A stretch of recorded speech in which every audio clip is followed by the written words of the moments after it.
ಬೇಕಾದವರು ಬೇಕಾದ ರೀತಿಯಲ್ಲಿ ಮಾತಾಡಲಿ, ಅಂತಿಮವಾಗಿ ಹೈಕಮಾಂಡ್ ನಿರ್ಧಾರವೇ ಅಂತಿಮ ಆಗುತ್ತೆ.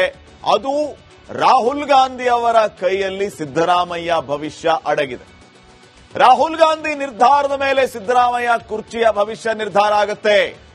ಯಾರೋ BK ಹರಿಪ್ರಸಾದೋ, ರಾಜಣ್ಣನೋ, ಅಥವಾ ಸಂತೋಷ್ ಲಾಡೋ, ಅಥವಾ DK ಶಿವಕುಮಾರೋ, ಅಥವಾ ಅದ್ಯಾರೋ ಶಿವಗಂಗಾ, ಇವ್ರು ಯಾರು ಹೇಳಿದ್ರು ಏನು ಲೆಕ್ಕಕ್ಕೆ ಬರಲ್ಲ ರೀ. I mean high command Rahul Gandhi ಏನ್ ನಿರ್ಧಾರ ತಗೋತಾರೋ ಅದೇ ಅಂತಿಮ ಆಗುತ್ತೆ. ಸಿದ್ದರಾಮಯ್ಯ ಮುಂದುವರಿಬೇಕು ಅಂತಂದ್ರೆ ರಾಹುಲ್ ಗಾಂಧಿ ಅವರ ನಿರ್ಧಾರ ಅಂತಿಮ. DK ಶಿವಕುಮಾರ್ ಅವರು ಬಂದು ಕೂರ್ತಾರೋ ಅಂತಂದ್ರೂ ಕೂಡ ರಾಹುಲ್ ಗಾಂಧಿ ನಿರ್ಧಾರ ಅಂತಿಮ. ಕಾಂಗ್ರೆಸ್ ಸಂಪೂರ್ಣ ಜವಾಬ್ದಾರಿ ಈಗ ರಾಹುಲ್ ಗಾಂಧಿ ಅವರ ಕೈಯಲ್ಲಿದೆ. ವಿಪಕ್ಷ ನಾಯಕ ಬೇರೆ ಕೇಂದ್ರದಲ್ಲಿ, ಖರ್ಗೆ AICC ಅಧ್ಯಕ್ಷರಾದ್ರೂ ಕೂಡ ರಾಹುಲ್ ಗಾಂಧಿ ಅವರ ಮಾತೆ ಅಂತಿಮ ಆಗುತ್ತೆ. ಕಾಂಗ್ರೆಸ್ಗೆ ಸುಪ್ರೀಮೋ ಯಾರು? ರಾಹುಲ್ ಗಾಂಧಿನೇ. ಜವಾಬ್ದಾರಿಯಲ್ಲಿ ಮಲ್ಲಿಕಾರ್ಜುನ್ ಖರ್ಗೆ AICC ಅಧ್ಯಕ್ಷರಿದ್ದಾರೆ. ಮಲ್ಲಿಕಾರ್ಜುನ್ ಖರ್ಗೆ ಏನಾದ್ರು ನಿರ್ಧಾರ ತಗೊಂಡ್ರೆ ರಾಹುಲ್ ಗಾಂಧಿ ಅವರು ಇಲ್ಲದೆ ತಗೊಂಡ್ಬಿಡ್ತಾರಾ? ಅಥವಾ ರಾಹುಲ್ ಗಾಂಧಿ ಅವರು ಏನಾದ್ರೂ ಹೇಳಿದ್ರೆ ಮಲ್ಲಿಕಾರ್ಜುನ್ ಖರ್ಗೆ ಆಗಲ್ಲ ಅಂತ ಹೇಳ್ತಾರಾ? ಚಾನ್ಸೇ ಇಲ್ಲ. ರಾಹುಲ್ ಗಾಂಧಿ ಏನ್ ನಿರ್ಧಾರ ಮಾಡ್ತಾರೋ ಅದೇ ಅಂತಿಮ ಆಗುತ್ತೆ. ಅನಾರೋಗ್ಯದಿಂದ, ರಾಜಕೀಯದಿಂದ ಸೋನಿಯಾ ಗಾಂಧಿ ಅಂತೂ ಈಗ ದೂರ ಆಗ್ಬಿಟ್ಟಿದ್ದಾರೆ. ಏನಾದ್ರೂ ಸಲಹೆಗಳನ್ನ ಕೊಡಬಹುದು, ಆದ್ರೆ ರಾಹುಲ್ ಗಾಂಧಿ ಈಗ ಎಲ್ಲವನ್ನ ಕೂಡ ಬಿಟ್ಟುಬಿಟ್ಟಿದ್ದಾರೆ. ಹಿಂಗಾಗಿ ಸಿಎಂ ಕುರ್ಚಿಯ ಬಗ್ಗೆ ರಾಹುಲ್ ಗಾಂಧಿ ಅವರ ಮಾತೆ ಅಂತಿಮ ಆಗುತ್ತೆ. ರಾಹುಲ್ ಗಾಂಧಿ ಅವರ ಮಾತಿಗೆ ಒಪ್ಪಲೇಬೇಕಾದಂತಹ ಅನಿವಾರ್ಯತೆಯೂ ಕೂಡ ಇದೆ. ಅವರ ಮಾತನ್ನ ಮೀರಿ ಹೋಗೋದಕ್ಕೆ ಆಗೋದಿಲ್ಲ ಕಾಂಗ್ರೆಸ್ನಲ್ಲಿ. ತಮಗೆಲ್ಲ ಗೊತ್ತಿರುವ ಹಾಗೆ ಮೊದಲ ಅವಧಿಯಲ್ಲಿ 5 ವರ್ಷ ಸಿದ್ದರಾಮಯ್ಯ ಅವರು ಮುಖ್ಯಮಂತ್ರಿ ಆಗಿರೋದಕ್ಕೆ ರಾಹುಲ್ ಗಾಂಧಿ ಅವರು ಕಾರಣ. ಅವಾಗ್ಲೂ ಕೂಡ ನಾನಾ ರೀತಿಯ ಚರ್ಚೆಗಳು ಆದವು. ಹಲವರು ಸಿಎಂ ರೇಸಲ್ಲಿ ಇದ್ರು. ಆದ್ರೆ ರಾಹುಲ್ ಗಾಂಧಿ ಅವರ ಅಭಯ, ರಾಹುಲ್ ಗಾಂಧಿ ಅವರ ಒಲವು ಸಿದ್ದರಾಮಯ್ಯ ಪರವಾಗಿತ್ತು. ಸಿದ್ದರಾಮಯ್ಯ ಅವರನ್ನ ಗೌರವಿಸ್ತಾರೆ ರಾಹುಲ್ ಗಾಂಧಿ ಅವರು. ಸಿದ್ದರಾಮಯ್ಯ ಅವರ ಕಷ್ಟದ ಸಂದರ್ಭದಲ್ಲಿ ಅವರ ಬೆನ್ನಿಗೆ ನಿಂತಿದ್ದು ರಾಹುಲ್ ಗಾಂಧಿ ಅವರು. ಯಾವ ಕಷ್ಟದ ಸಂದರ್ಭ? ಇವ್ರ ಬಗ್ಗೆ ಯಾರು ಏನೇ ಹೇಳಿದ್ರು ಕೂಡ ಸಿದ್ದರಾಮಯ್ಯ ಅವರನ್ನ ಬದಲಿಸುವ ನಿರ್ಧಾರ ಮಾತ್ರ ರಾಹುಲ್ ಗಾಂಧಿ ಅವರು ಮಾಡಲಿಲ್ಲ. ಸಿದ್ದರಾಮಯ್ಯ ಅವರೇ ಮುಖ್ಯಮಂತ್ರಿಯಾಗಿ ಮುಂದುವರಿತಾರೆ ಅನ್ನುವಂತಹ ಒಂದು ಬೋಲ್ಡ್ ಡಿಸಿಷನ್ಗೆ ರಾಹುಲ್ ಗಾಂಧಿ ಬಂದಿದ್ರು. 2018ರ ಚುನಾವಣೆನೇ ತಗೊಳ್ಳಿ ನೀವು. 2018ರ ಚುನಾವಣೆಯಲ್ಲಿ ಸಿದ್ದರಾಮಯ್ಯಗೆ ನಾಯಕತ್ವವನ್ನು ನೀಡಿದ್ದು ಇದೇ ರಾಹುಲ್ ಗಾಂಧಿ ಅವರಲ್ವಾ? ಸಿದ್ದರಾಮಯ್ಯ ಪರವಾಗಿ ರಾಜ್ಯ ಪ್ರವಾಸವನ್ನ ಮಾಡಿದ್ದು ಇದೇ ರಾಹುಲ್ ಗಾಂಧಿ ಅವರು.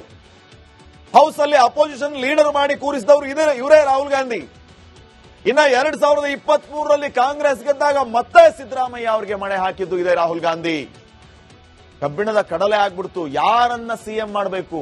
10-12 ದಿನ ದೆಹಲಿಯಲ್ಲಿ ಹೋಗಿ DK ಶಿವಕುಮಾರ್ ಕೂತರು, ಸಿದ್ದರಾಮಯ್ಯನೂ ಕೂತರು, ಖರ್ಗೆನೂ ಅಲ್ಲೇ ಇದ್ರು. ಯಾರಿಗೆ ಚೇರ್ ಕೊಡೋದು? ಅಂತಿಮವಾಗಿ ರಾಹುಲ್ ಗಾಂಧಿ ಸಿದ್ದರಾಮಯ್ಯ ಅವರಿಗೆ ಸಿಎಂ ಸ್ಥಾನವನ್ನ ಗಟ್ಟಿಗೊಳಿಸಿದ್ರು. ಸೊ ರಾಹುಲ್ ಗಾಂಧಿ ಅವರ ಕಾರಣಕ್ಕೆ 2 ಬಾರಿ ಸಿಎಂ ಆಗಿರೋದು ಸಿದ್ದರಾಮಯ್ಯ. ಇದೇ ಕಾರಣಕ್ಕೆ ರಾಹುಲ್ ಗಾಂಧಿ ಅವರ ನಿರ್ಧಾರವನ್ನ ಪಾಲಿಸಲೇಬೇಕು. ಈಗಲೂ ಕೂಡ ಅವರ ಅಭಯ, ಅವರ ಅಶ್ಯೂರೆನ್ಸ್ ಮುಂದುವರೆದ್ರೆ ಸಿದ್ದರಾಮಯ್ಯ ಅವರಿಗೆ ಯಾವುದೇ ರೀತಿಯ ವಿಘ್ನ ಇಲ್ಲ. ಇನ್ ಕೇಸ್ ಏನಾದ್ರೂ DK ಶಿವಕುಮಾರ್ ಅವರಿಗೆ ಒಂದು ಚಾನ್ಸ್ ಕೊಡೋಣ ಅಂತ ಏನಾದ್ರೂ ಅವರು ನಿರ್ಧಾರವನ್ನ ಬದಲಿಸಿದ್ರೆ ಸಿದ್ದರಾಮಯ್ಯ ಅವರು ಕೂಡ ರಾಹುಲ್ ಗಾಂಧಿ ಅವರ ಮಾತನ್ನ ತೆಗೆದು ಹಾಕುವಂತಿಲ್ಲ. ಅವರು ತ್ಯಾಗ ಮಾಡಲೇಬೇಕಾಗತ್ತೆ.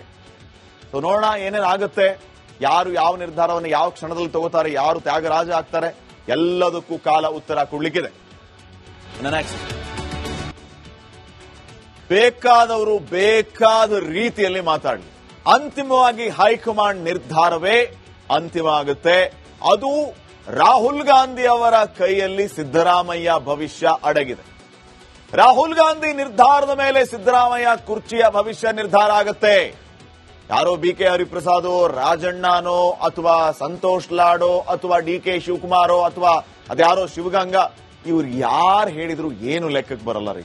I mean high command Rahul Gandhi ಏನ್ ನಿರ್ಧಾರ ತಗೋತಾರೋ ಅದೇ ಅಂತಿಮ ಆಗುತ್ತೆ. ಸಿದ್ದರಾಮಯ್ಯ ಮುಂದುವರಿಬೇಕು ಅಂತಂದ್ರೆ ರಾಹುಲ್ ಗಾಂಧಿ ಅವರ ನಿರ್ಧಾರ ಅಂತಿಮ.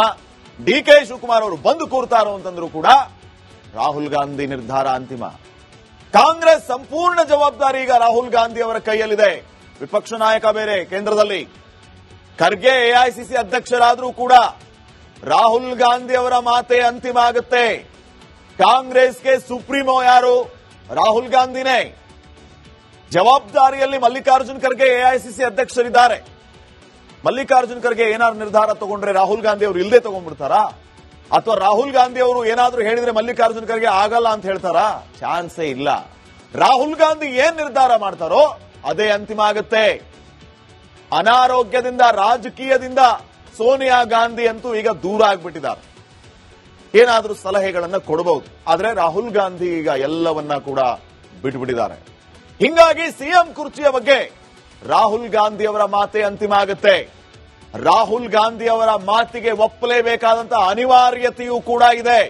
ಅವರ ಮಾತನ್ನ ಮೀರಿ ಹೋಗೋದಕ್ಕೆ ಆಗೋದಿಲ್ಲ ಕಾಂಗ್ರೆಸ್ನಲ್ಲಿ. ತಮಗೆಲ್ಲ ಗೊತ್ತಿರುವ ಹಾಗೆ ಮೊದಲ ಅವಧಿಯಲ್ಲಿ 5 ವರ್ಷ ಸಿದ್ದರಾಮಯ್ಯ ಅವರು ಮುಖ್ಯಮಂತ್ರಿ ಆಗಿರೋದಕ್ಕೆ ರಾಹುಲ್ ಗಾಂಧಿ ಅವರು ಕಾರಣ. ಅವಾಗ್ಲೂ ಕೂಡ ನಾನಾ ರೀತಿಯ ಚರ್ಚೆಗಳು ಆದವು. ಹಲವರು ಸಿಎಂ ರೇಸಲ್ಲಿ ಇದ್ರು. ಆದ್ರೆ ರಾಹುಲ್ ಗಾಂಧಿ ಅವರ ಅಭಯ, ರಾಹುಲ್ ಗಾಂಧಿ ಅವರ ಒಲವು ಸಿದ್ದರಾಮಯ್ಯ ಪರವಾಗಿತ್ತು. ಸಿದ್ದರಾಮಯ್ಯ ಅವರನ್ನ ಗೌರವಿಸ್ತಾರೆ ರಾಹುಲ್ ಗಾಂಧಿ ಅವರು. ಸಿದ್ದರಾಮಯ್ಯ ಅವರ ಕಷ್ಟದ ಸಂದರ್ಭದಲ್ಲಿ ಅವರ ಬೆನ್ನಿಗೆ ನಿಂತಿದ್ದು ರಾಹುಲ್ ಗಾಂಧಿ ಅವರು. ಯಾವ ಕಷ್ಟದ ಸಂದರ್ಭ? ಇವ್ರ ಬಗ್ಗೆ ಯಾರು ಏನೇ ಹೇಳಿದ್ರು ಕೂಡ ಸಿದ್ದರಾಮಯ್ಯ ಅವರನ್ನ ಬದಲಿಸುವ ನಿರ್ಧಾರ ಮಾತ್ರ ರಾಹುಲ್ ಗಾಂಧಿ ಅವರು ಮಾಡಲಿಲ್ಲ. ಸಿದ್ದರಾಮಯ್ಯ ಅವರೇ ಮುಖ್ಯಮಂತ್ರಿಯಾಗಿ ಮುಂದುವರಿತಾರೆ ಅನ್ನುವಂತಹ ಒಂದು ಬೋಲ್ಡ್ ಡಿಸಿಷನ್ಗೆ ರಾಹುಲ್ ಗಾಂಧಿ ಬಂದಿದ್ರು. 2018ರ ಚುನಾವಣೆನೇ ತಗೊಳ್ಳಿ ನೀವು. 2018ರ ಚುನಾವಣೆಯಲ್ಲಿ ಸಿದ್ದರಾಮಯ್ಯಗೆ ನಾಯಕತ್ವವನ್ನು ನೀಡಿದ್ದು ಇದೇ ರಾಹುಲ್ ಗಾಂಧಿ ಅವರಲ್ವಾ? ಸಿದ್ದರಾಮಯ್ಯ ಪರವಾಗಿ ರಾಜ್ಯ ಪ್ರವಾಸವನ್ನ ಮಾಡಿದ್ದು ಇದೇ ರಾಹುಲ್ ಗಾಂಧಿ ಅವರು. ಹೌಸ್ ಅಲ್ಲಿ ಅಪೋಸಿಷನ್ ಲೀಡರ್ ಮಾಡಿ ಕೂರಿಸಿದವರು ಇವರೇ ರಾಹುಲ್ ಗಾಂಧಿ. ಇನ್ನ 2023ರಲ್ಲಿ ಕಾಂಗ್ರೆಸ್ ಗೆದ್ದಾಗ ಮತ್ತೆ ಸಿದ್ದರಾಮಯ್ಯ ಅವರಿಗೆ ಮಣೆ ಹಾಕಿದ್ದು ಇದೇ ರಾಹುಲ್ ಗಾಂಧಿ. ಕಬ್ಬಿಣದ ಕಡಲೆ ಆಗ್ಬಿಡ್ತು. ಯಾರನ್ನ ಸಿಎಂ ಮಾಡಬೇಕು? 10-12 ದಿನ ದೆಹಲಿಯಲ್ಲಿ ಹೋಗಿ ಡಿಕೆ ಶಿವಕುಮಾರ್ ಕೂತರು, ಸಿದ್ದರಾಮಯ್ಯನೂ ಕೂತರು, ಖರ್ಗೆನೂ ಅಲ್ಲೇ ಇದ್ರು. ಯಾರಿಗೆ ಚೇರ್ ಕೊಡೋದು? ಅಂತಿಮವಾಗಿ ರಾಹುಲ್ ಗಾಂಧಿ ಸಿದ್ದರಾಮಯ್ಯ ಅವರಿಗೆ ಸಿಎಂ ಸ್ಥಾನವನ್ನ ಗಟ್ಟಿಗೊಳಿಸಿದ್ರು. ಸೊ ರಾಹುಲ್ ಗಾಂಧಿ ಅವರ ಕಾರಣಕ್ಕೆ 2 ಬಾರಿ ಸಿಎಂ ಆಗಿರೋದು ಸಿದ್ದರಾಮಯ್ಯ. ಇದೇ ಕಾರಣಕ್ಕೆ ರಾಹುಲ್ ಗಾಂಧಿ ಅವರ ನಿರ್ಧಾರವನ್ನ ಪಾಲಿಸಲೇಬೇಕು. ಈಗಲೂ ಕೂಡ ಅವರ ಅಭಯ, ಅವರ ಅಶ್ಯೂರೆನ್ಸ್ ಮುಂದುವರೆದ್ರೆ ಸಿದ್ದರಾಮಯ್ಯ ಅವರಿಗೆ ಯಾವುದೇ ರೀತಿಯ ವಿಘ್ನ ಇಲ್ಲ. ಇನ್ ಕೇಸ್ ಏನಾದ್ರೂ ಡಿಕೆ ಶಿವಕುಮಾರ್ ಅವರಿಗೆ ಒಂದು ಚಾನ್ಸ್ ಕೊಡೋಣ ಅಂತ ಏನಾದ್ರೂ ಅವರು ನಿರ್ಧಾರವನ್ನ ಬದಲಿಸಿದ್ರೆ ಸಿದ್ದರಾಮಯ್ಯ ಅವರು ಕೂಡ ರಾಹುಲ್ ಗಾಂಧಿ ಅವರ ಮಾತನ್ನ ತೆಗೆದು ಹಾಕುವಂತಿಲ್ಲ. ಅವರು ತ್ಯಾಗ ಮಾಡಲೇಬೇಕಾಗುತ್ತೆ. ಸೊ ನೋಡೋಣ ಏನೇನಾಗುತ್ತೆ, ಯಾರು ಯಾವ ನಿರ್ಧಾರವನ್ನು ಯಾವ ಕ್ಷಣದಲ್ಲಿ ತಗೋತಾರೆ, ಯಾರು ತ್ಯಾಗರಾಜ ಆಗ್ತಾರೆ, ಎಲ್ಲದಕ್ಕೂ ಕಾಲ ಉತ್ತರ ಕೊಡ್ಲಿಕ್ಕಿದೆ. ನೆಕ್ಸ್ಟ್